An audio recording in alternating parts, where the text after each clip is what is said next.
Hi, darlings. I'm going to teach you about the author of the book you're about to read.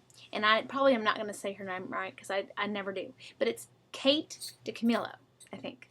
I think I've said that correctly. Anyway, she is the author of the book you're about to read.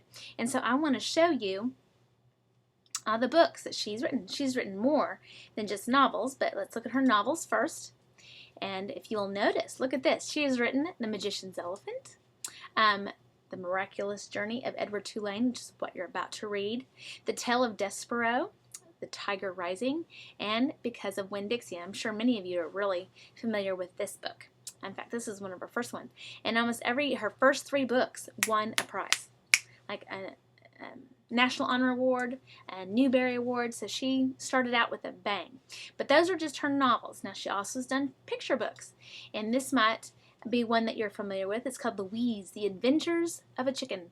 It's really cute. This one's called Great Joy.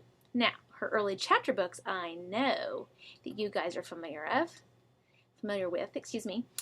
Mercy Watson. How many of you have read those? I bet many of you. But this is a new one that's coming out this fall. It's called Bink and Golly. So I'm anxious to read those. So she's a very prolific author, meaning she's written several books and published prolifically, a lot. She's very well acclaimed. So let me tell you a little bit about her, though. Here's a picture of her. So this is, what she looks like. I think she's a very lovely lady.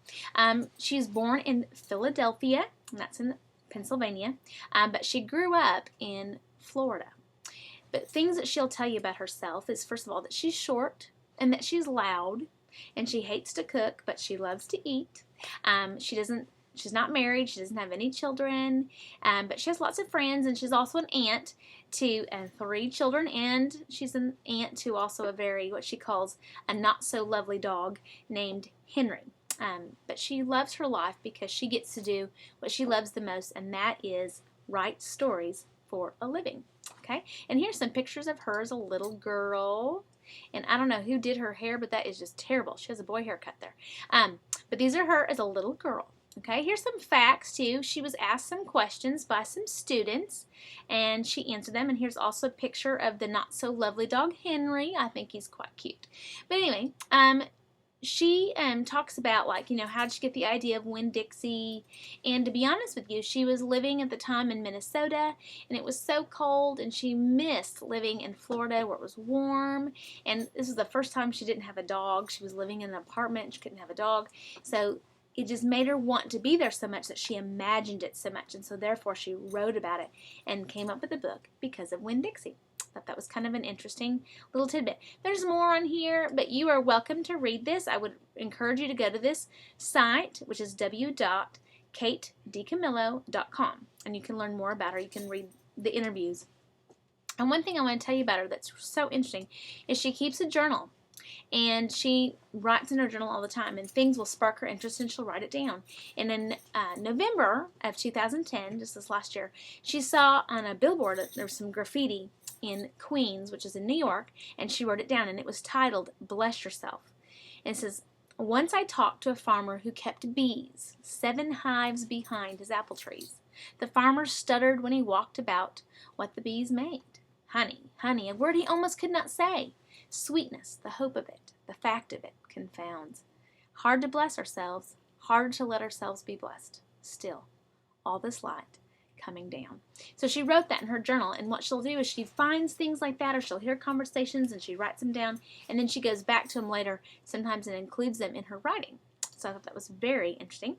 I want you to know about her as a writer. Now, this isn't any fun picture to look at or anything, but I'm going to read to you about this. When she was in junior college, she took an expository writing class, which is like a creative writing class. And she had an assignment to describe. It was a 500-word essay. She had to describe something. And she waited to the very last minute to do it. But she just knew she was going to be this famous writer, but she just kind of put it off.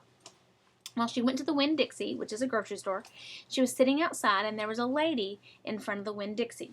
And here I'm going to read to you kind of the description of this, and this lady kind of inspired her to write, and she wrote about her. But this is what it says. The night before it was due, I went grocery shopping, and sitting outside the Winn-Dixie, perched on top of a 100-pound bag of Purina dog chow, was a woman with a tambourine. Girl, she said when I walked past her, give me some of that change.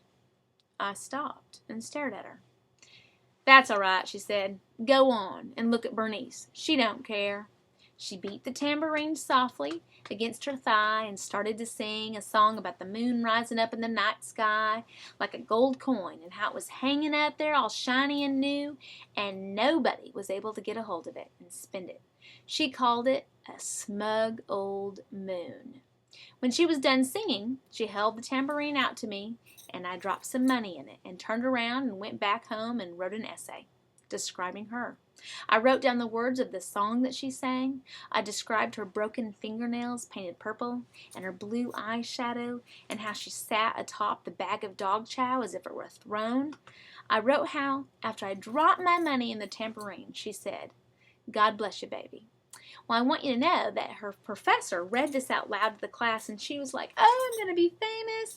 And then her professor made this comment. He goes, "What makes this piece so unique? What makes it so special?" And no one could answer. And he goes, "Well, it's not the writing. The writing isn't special. There's nothing super unique about it. What's unique about it is that this person really looked it around her, the details around her." And she really kind of was offended by that. She was like, "No, you're wrong. It's because I'm such a good writer." Well, many, many years went by, and she kept trying to be a writer and, wasn't doing real well.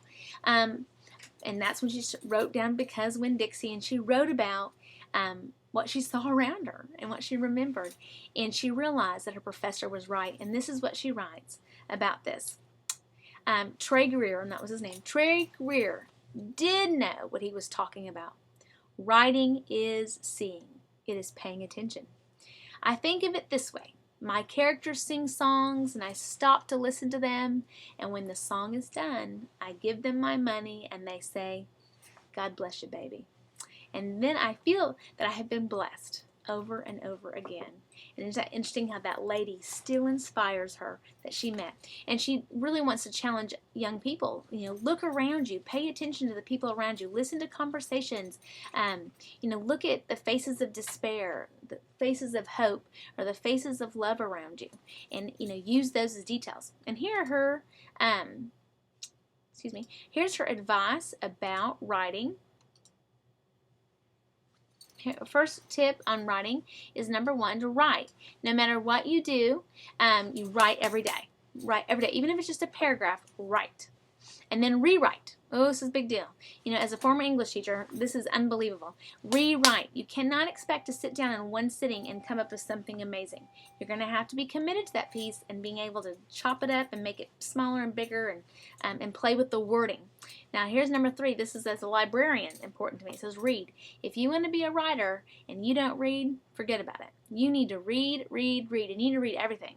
Fantasies, essays, biographies, poetry, fables, fairy tales. You got to read. And then she says, look around the world, okay? Pay attention to the details and open your heart to what you see. Make it mean something to you. All right, listen to what people say when they talk. Everyone has a story. I think that's so precious. And eavesdrop. Join in conversations, ask questions, and pay attention to how people answer them. But last of all, she says, believe in yourself. There is no right or wrong way to write a story. That's very true. And that is how authors become famous, because they find their own way and their own voice. And that's what makes them as a unique writer. So I challenge you to find your own voice and find your own way. And she says to keep on trying. Don't worry about it if you strike out. Just keep on going. Now here is the book that you're going to be reading. The Miraculous Journey of Edward Toulane, and I'm going to read this little part right here, and then I'm going to be quiet and let you get started in reading this, and I'm excited for you to read this, and I can't wait till you tell me about it. But it says, once in a house on Egypt Street, there lived a China rabbit named Edward Toulane.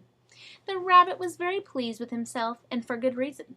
He was owned by a girl named Abilene, who treated him with the utmost care and adored him completely, and then, one day, he was lost. Kate DiCamillo takes us on an extraordinary journey from the depths of the ocean to the net of a fisherman, from the top of a garbage heap to the fireside of a hobo's camp, from the bedside of an ailing child to the bustling streets of Memphis. And along the way, we are shown a true miracle. And even a heart of the most breakable kind can learn to love, to lose, and to love again. You are going to love this book, and I can't wait to hear about it. All right. Talk to you later. Bye, sweeties. If I can turn it off. Bye.